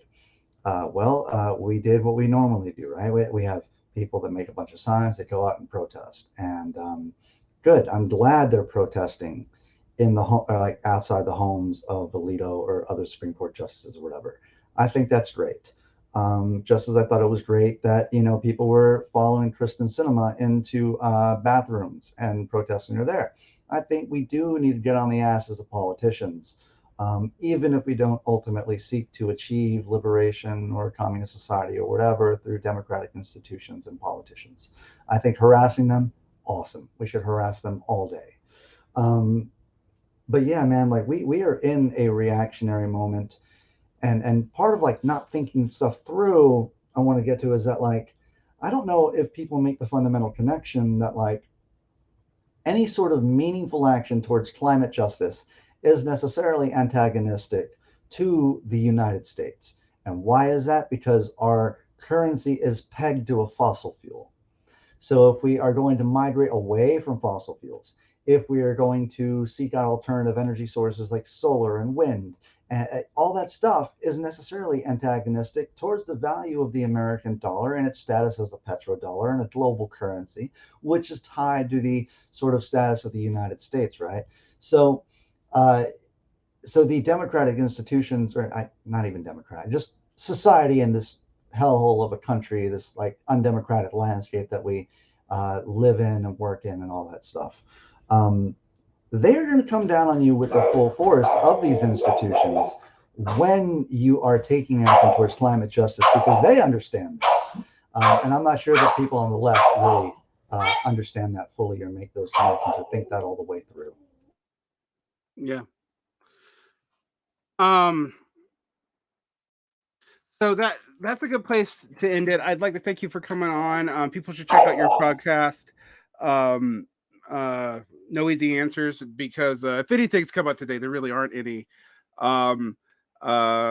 It's been interesting to think about this in this context. I'm also people have seen me stalling. I'm like reading the comments and being like, I think we really failed at leftist education, because a lot of people who are very educated don't really know that these terms that we're throwing around have specific meanings, and that they do in all political science and political economy, but they haven't been taught them. One example is there's a debate about nation state, and I'm like, states have existed for 5,000 years. Nation state specifically, which is a group of is an ethno-linguistic state on the level of a geographical area that's fairly large. Those exist only after the Treaty of Westphalia. So right. They're very modern. Right. Yeah, things have a way of appearing as if they were always already there. And you're right. I mean, we see this almost like thankfully Alex Vitale wrote that great book, The End of Policing, in which he sort of dispenses with the notion that police have always been there. We understand they're only like 250 years old. They start in Ireland, specifically. I mean, but I think a little bit more critical thinking towards these things, like even what you said about like college loan forgiveness, not saying that debt should, or saying that debt is not legitimate, but that perhaps the forgiving of loans, while it is a good thing to do and probably should be done, is not necessarily the permanent and forthright solution. Or even making college free isn't a permanent and forthright solution without completely figuring out how to redo colleges. Yeah. But it's just this very base level critical thinking around it that yields just immediate conclusions that sort of contradict the sort of wholesale panacea that these policies offer, purport to offer. I think internationalism is important, and I think maybe that a meaningful sense of internationalism should start with thinking through a global vision for all of this, because following the DSA as far as spending all of our wealth on ourselves, I understand that, but historically, man, they're not going to give us these things. And then we're now, in terms of the reactionary moment we're in, I hope that people are realizing that voting isn't something that's going to give us Roe v. Wade back or make it codified. Voting is not something that can be a solution towards, rights being taken away. And like George Carlin said at one point, like, rights are nothing more than temporary privileges, and so they can be, history's not an oak tree and men are not acorns, right? History is nonlinear, and from the crooked tree of humanity, nothing straight was ever built, right? So, like, history being this nonlinear progression, as Timothy Snyder would call, like, the politics of inevitability, man. Make no mistake, man, we can go backwards. We can go off to the side, and there are very injurious things that can happen. I mean, I lose sleep over thinking that child labor laws are going to be repealed, and that perhaps a solution that the bourgeoisie might see to our current labor woes in this country would be hiring younger workers. I actually like the trend to keep the unemployment low has been to push the average starting your career up to almost 28 years old, and now I'm like, yeah, they're gonna start pushing that down to like 12. Like, yeah, no, totally, man. Yeah, I mean, we see this in Texas where they're like taking high school students to deliver lessons and education to elementary students because of the shortage of high school teachers. So this is going backwards. We're not going in the right direction. And voting and maybe even like nonviolent protests, I don't think are as effective as we think they are. And maybe part of the reason why we're unable to imagine the power that we have as a collective is based on the way that the institutions stamp us out and shut it down. Yeah, and recuperate it. I mean, just think about how fast the George Floyd protest got recuperated. Like, that was amazing. The fallout of that, it was amazing. It was great. They burned down the precinct, but now, like, maybe someone like Eric Adams in New York being elected is part of the fallout that we're living through based on that. I mean, it's a pendulum that swings, and the part of the reactionary moment is understanding that we just did a lot of shit during the George Floyd uprisings, and now there's this white lash that will happen after, Oh, yeah. and that's a very real thing, and we're living with that now, and we'll live through further ones if there's like a giant Roe v. Wade thing that happens as well. So yeah, like, all this is real. It is a reactionary moment we're living through. And sorry about the dogs in the background. I don't know if y'all can hear that, man, but yeah. But yeah, it is a reactionary moment, and unfortunately, we have to actually react to some of this stuff, man. Like, all of this needs a reaction. We're not reactionaries in the sense that it's a vulgar sense of reaction, but it deserves a reaction. I'm just not sure that the thought process and the type of reaction we're giving at this precise moment is worthy of the problems that we are faced with. So yeah, I'm with you. And on that slightly depressing note, we're gonna end on out here. I'm gonna leave you on the chill close because increasingly I feel like I need to do that. I try not to end. I kind of have the voice of being like the most black-pilled in socialist media, who's just like, you're all doomed and you're always doomed. You always have been. I don't want people to think that, actually. What I'm saying now is what we really have to invest our energy in is internationalism, but also what does it mean to empower ourselves and not be dependent on asking even the progressive end of the bourgeoisie for help, because that's what essentially our electoral strategy has been, is like, please, sir, will you give us some crumbs? I mean, like, like if we had power, we wouldn't ask.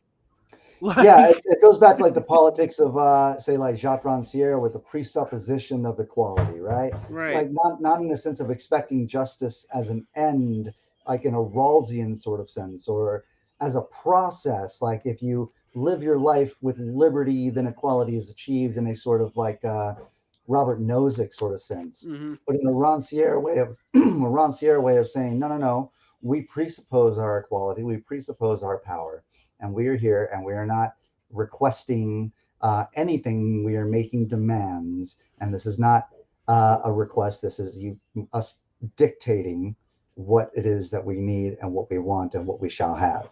So. Right. Yeah, Varn, I appreciate you having me on, by the way, man. I didn't say it at the intro of this, but I'm a big fan of your show, and I really like having conversations with you, bro. Yeah, I was. I've been wanting to have you on since we had that conversation, and go check out No Easy Answers. Check out anything Jules or your pal Max does, because I don't always agree with everything that everyone says, but I shouldn't. And that's another thing, by the way. I don't think that the socialist left should be a debate society, but we're not going to just magically come to the same conclusions. We have to work this shit out. And I think it's important. People got mad at me because I was yelling about Globe or Fur. And I'm like, look, like if Globe or Fur is your introduction to the idea that maybe the USSR wasn't totally evil, then it might be a good stepping stone in your life.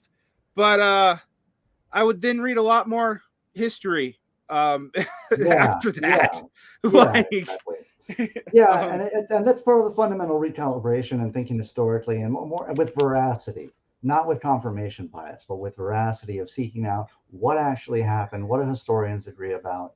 And I'm not saying you can't even, question the accuracy of historians, but it is important to understand that we have certain biases. We have certain allegiances and ideological frameworks which would cajole us or convince us to perhaps be blind to that sort of confirmation bias that happens naturally. And so perhaps in an increasingly complex world, we should we should be more vigilant to overcome our own confirmation biases as they pertain to our ideological loyalties and commitments, for that matter. Yeah. And the last thing I say that, because we've fussed into the show 3 times, but I want to add to this. That means we should also have compassion on people who believe these things. There's a kind of Tritter warrior mentality where you're like, oh, well, you believe in Glover Fur, you must be a fucking moron. And there part of even my own reaction in the past has been stuff like that. That's not helpful. It's absolutely not helpful. But now I say, it's like, okay, fine. I want you to read these Soviet revisionist historians that are more considered legitimate in Russian studies, like a J. Arthur Geddes, and they will confirm some of what Grover Fleur says, actually, and they will also not agree with some major shit. So like understand it from the, and you might still come away believing what you want to believe, but at least you will know what the consensus actually is, and that consensus is a response to a different consensus from 20 years ago, the Richard Pipes and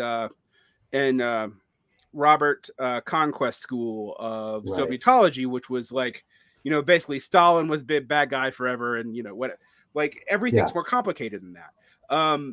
But you need to read that, and you know what? Maybe you don't need to read it, frankly, because you might need to be doing other stuff than just reading Soviet history. But if that's something you care about, you need to invest the time, or you need to invest some time into something you actually care about than trying to win fights on Twitter. So like that, people like, Derick, you tell us to read everything. I'm like, yeah, but you also have to do stuff. So don't think that that's all I'm telling you to do.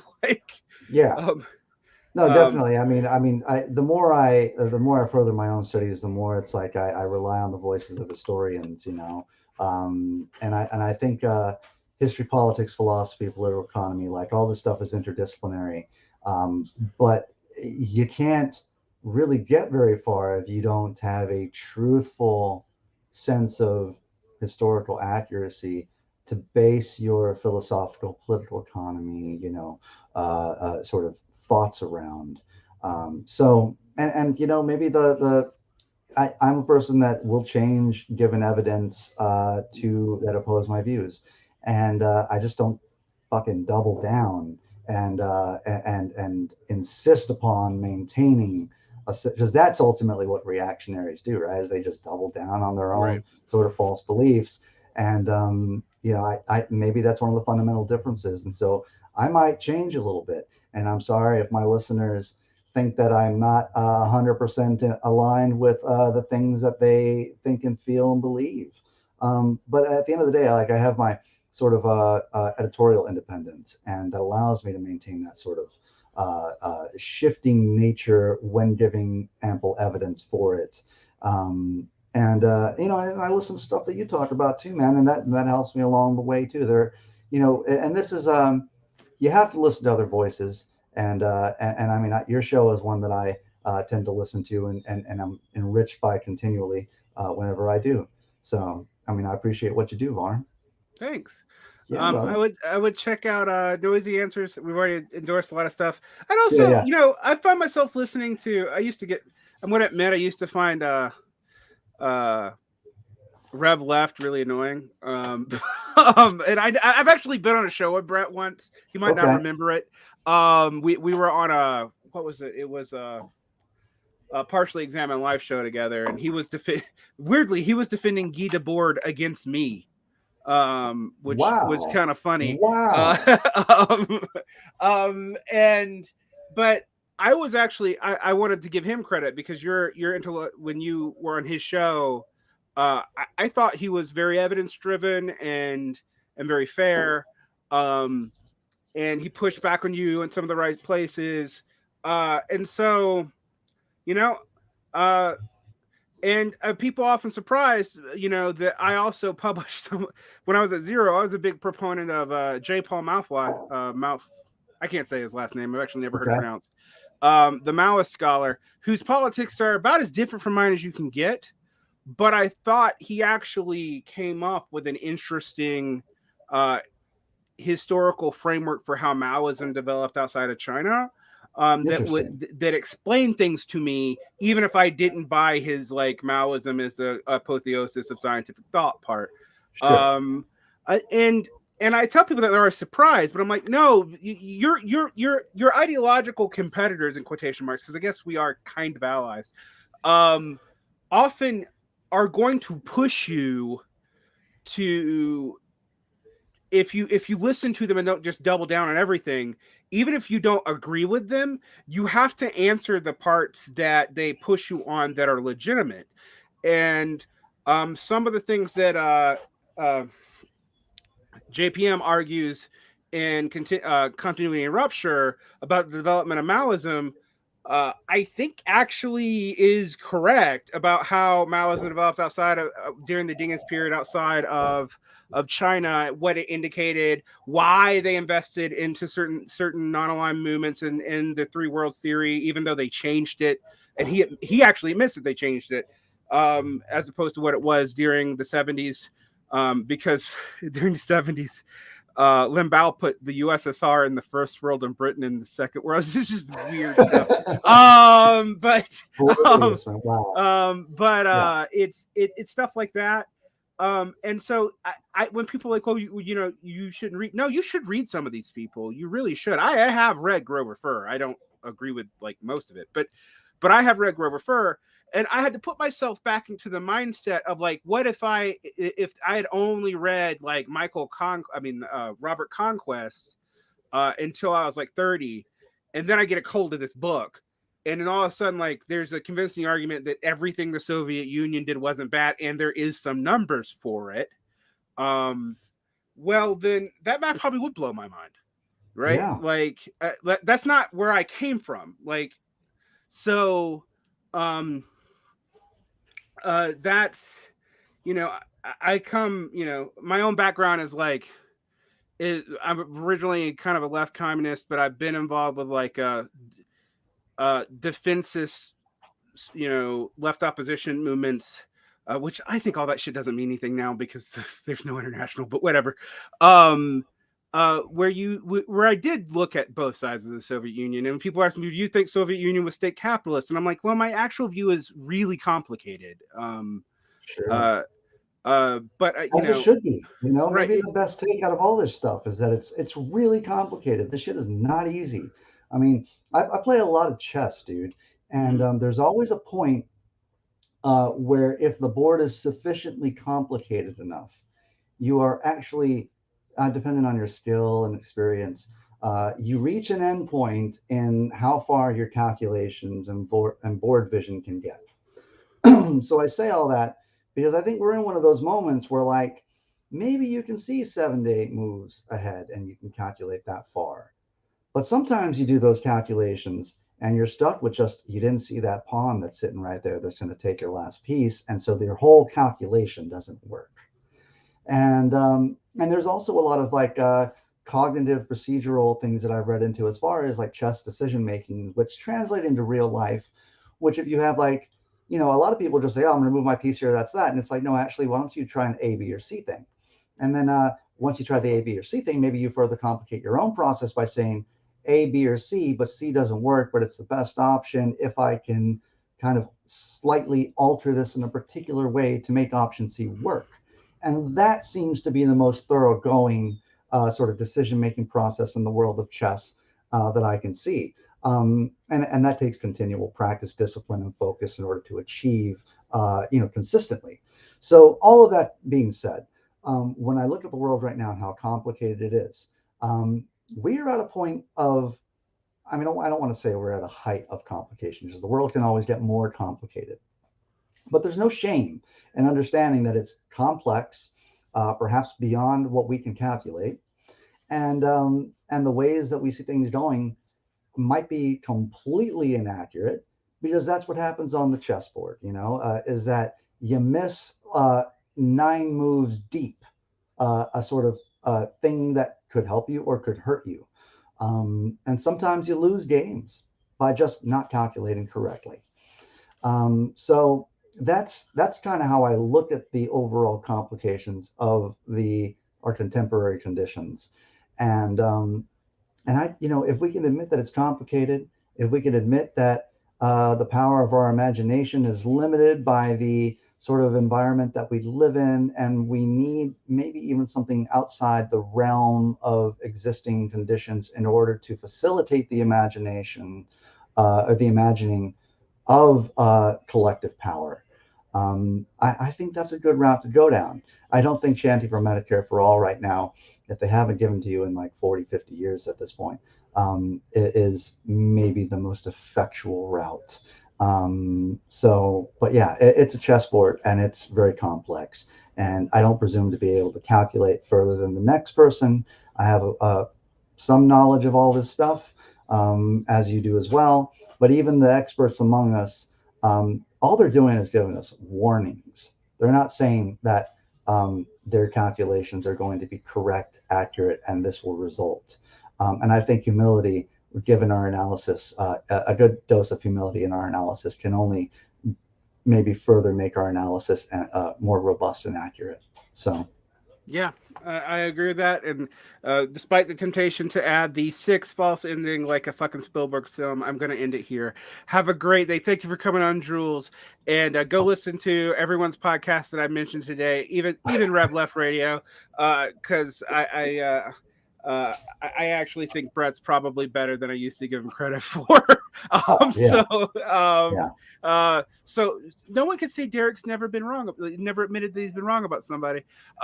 So have a great evening and good night. You too, brother. Good luck. All right. See you Take later. care. Bye. Bye.